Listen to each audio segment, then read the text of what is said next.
there, I am Lauren Ragsdale with Coastal Edge Group, and I'm here with Christina O'Neill. Hi, I'm Christina O'Neill with First Heritage Mortgage.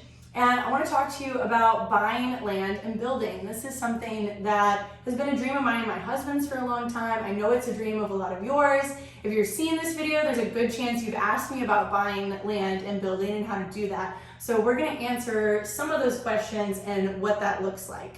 So to start, tell me about your loan programs if you just want to buy land, because I know that's kind of the most restrictive, difficult part. If you just want to buy land now and you're hoping to hold it, build on it eventually, what are your options? Absolutely. So especially in this area, in the Charleston, Dorchester, Berkeley County, there's lots of land that's for sale. And then normally you would need, one, you have to have good credit. So generally you need 720 credit scores. They do go down to 680 credit scores, but you're going to need a little bit more money down. So with a 720 credit score, you're going to be looking at about 35% that you're going to have for the down payment. It would be a standalone, so that's not with a construction firm, that's just for the land by itself. The end goal is for you to eventually build on that property. Yeah. So, okay. So 35% down, ideally a credit score at 720 or above. But things get a little easier if you want to jumpstart those goals and go ahead and build right now. And that's the fastest way to build your wealth in real estate, is to actually buy the land and to build on the property. Because you think about it, that's how all the builders are making the money.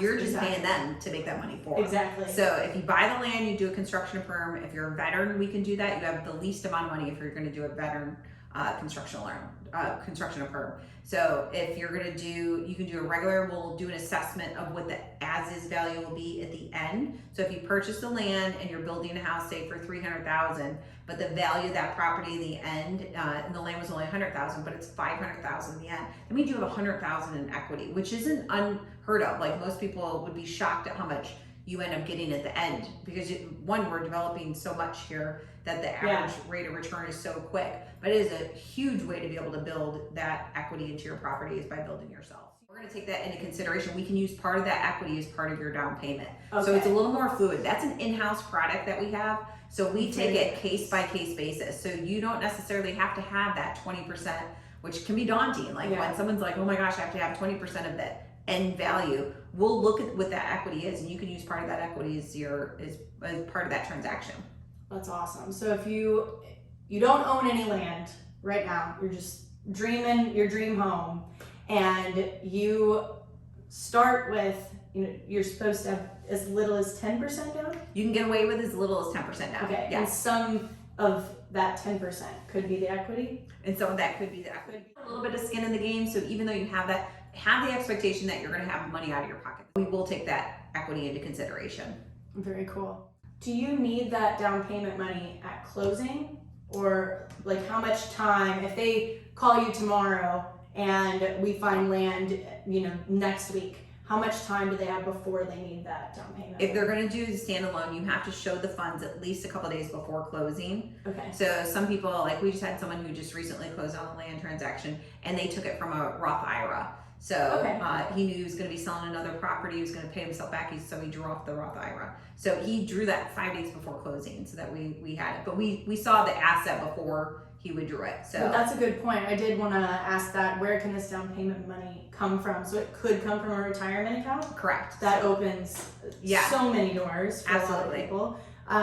It could also come from the equity in the land if you already own it. So if you're watching this video and you already, maybe you inherited some land. Right. You could use the equity in that land. They normally want you to own it for a year to count the equity, just as a heads up. So like, say for example, we did have one that was in Georgia that he was building. He inherited it from his mom. Value of the land was like $160,000. That all went towards the equity when he did the build. So he actually did not have money out of his pocket besides the closing costs. So he did have closing, and keep in mind, you're still gonna have closing costs. On average in South Carolina, it's between 2% and 2.5% for closing costs. Terrible. So no, and then you have draw fees, which is the reason why it goes up to 2.5%. Gotcha. So okay, very nice. And then we also talked about using the equity in your current home. If you own a current home, you could get a HELOC or home equity line of credit and use that towards the down payment in the land. Absolutely. And there's so many of you out there that own a home right now, and you've got 50, 100, 150,000 in equity that you're sitting under your roof. and you could use that to buy the land, do a construction to permanent loan, and build your dream house that way. 100%. Yeah. So what I'm hearing from this conversation is there are a ton of ways that we can make this happen for people, and step one would probably be giving you a call. Absolutely. Yes. What is the best way for people to reach you, Christina? Yep. You can call my cell phone, which is 843-981-6548. Perfect. And then, so that's step one. Step one is getting financing, figuring out how can we make this happen so you know what the next steps are.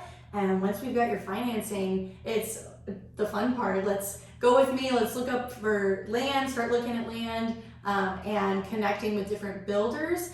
Christina actually belongs to the Charleston Builders Association. So lots of context there, so we can talk to different builders. I've met with a couple local small builders myself, which is a great way to go, and figure out what floor plans, colors, siding, cabinets, all the fun things into building your dream house. So thank you so much for watching. I'm Lauren, and this is Christina. Thank you.